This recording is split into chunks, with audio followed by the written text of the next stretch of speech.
is Jeannie, and I just wanted to share with you today the story about my son John, who was just the brightest little guy you could ever meet. We just knew he was so smart. And then he went to the traditional school setting, and his struggles began, and all of a sudden he started losing confidence, and we knew there were issues, but we didn't know where to turn, and that's where our journey began, to find the right school setting where he could achieve his potential. We knew John that was really bright even from an early age. Even at the age of 2 and 3, he loved to look at books, he loved to be read to, he was curious, he would ask great, insightful questions. He understood concepts. There were issues though, there were little quirks that I didn't have with his older sister. That made you wonder, well, is there something different here? He was very sensitive to noise, very sensitive to chaos. One of his first real phrases that he used was "go home." We'd be out in a hectic, chaotic environment, and he would say, "Go home, go home." He liked to be at his house, surrounded by his toys, looking at his books. He did play well with others and with his sister, but he liked quiet and order. He liked to have his arms stroked, but yet he was uncoordinated. He didn't have a good sense of balance. So there were just the little things that made us think, this is a little different, but we didn't really think much about it. When John arrived in kindergarten, we knew that there were issues, and then by the time first grade started, he was coming home and saying, "Mommy, I'm not a very smart boy." In the first grade, he could barely write. He was in the lowest reading group in his class, and so we knew that there were some issues going on there. I knew at that time we had to do something, and so we asked for him to be tested by the school system, and we were told it would take 3 to 4 months because of the backlog. So we went ahead and had him tested privately. So the testing confirmed what we already knew. John was a very intelligent little boy with a lot of potential. And that's what made it even more frustrating when we did years of the typical dyslexic intervention and we didn't see a lot of gains.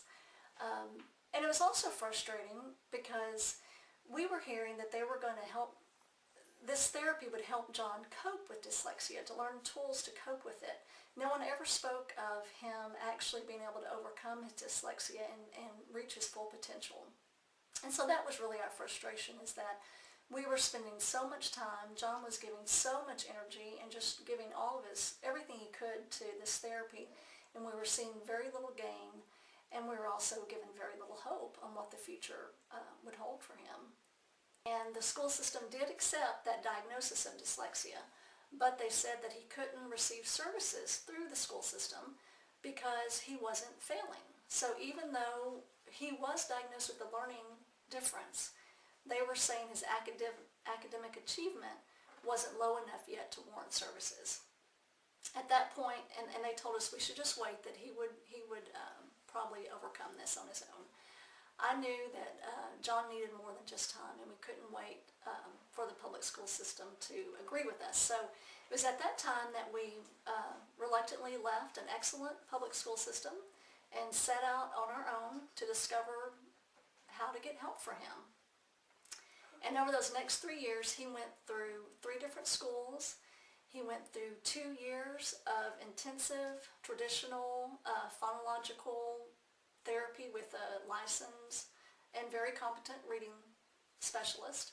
We spent over $30,000 in private school tuition and tutoring and testing, and we saw very little results. So here we were. John was, we were looking at 5th grade for John.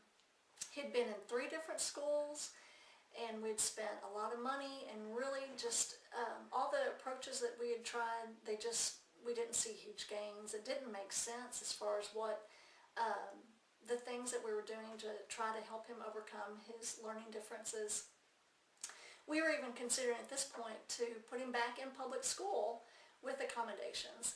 And to me, that almost felt like giving up, like just settling on that John would just have to learn to cope with dyslexia. And it was at this point that we went to the curriculum fair, and I heard Jan Bedell and the Little Giant Steps neurodevelopmental approach to learning differences.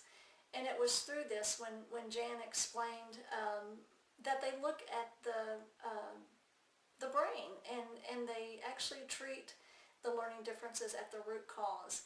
And all of a sudden it made sense that this was something that truly could help John overcome his learning differences, and I knew we had hope for the future. So now, let me tell you about the results we've seen. We started Little Giant Steps in October of 2008, and we've been on the program about 16 months. Within that time period, we have just seen amazing results. Within the first 4 months, John went up 2 grade levels in reading comprehension. And then over the next year, he went up another 2 grade levels. So he went up 4 grade levels in reading comprehension in less than 16 months. And then also in word recognition, over that same time period, he went up almost 4 grade levels in that also. But even beyond that, he has improved dramatically in like his vision and his auditory processing. He no longer runs through the punctuation marks at the end of sentences. He is able to grasp and remember like math facts and things that we've learned so much more effectively. He is reading with such greater ease and confidence. And it truly was only by the grace of God that I walked into a homeschool fair just a little less than 2 years ago, and I found Jan Bedell in Little Giant Steps. And that has been the hope that has let us know that John can reach his full potential, and he can not only just learn to cope with dyslexia, but he can overcome it and be what he's supposed to be. So as a mom, I just want to encourage you, as the parent of a child with learning disabilities, you're just going to have to be their advocate. You have to get out there. You have to be educated. You have to know what the newest and best technology and approaches are out there to help your child. So I encourage you to go to littlegiantsteps.com, read their many free articles that are out there that discuss the brain and learning differences. Sign up for their newsletter. You'll get great opportunities to hear more about it. You'll get opportunities to see webinars. And you'll get to see firsthand what the neurodevelopmental approach can do to help your child. Just as a final note of encouragement, after our last evaluation, John was so excited. The minute his dad got home that night, he ran up to him and he said, "Guess what, Dad? I don't have dyslexia anymore."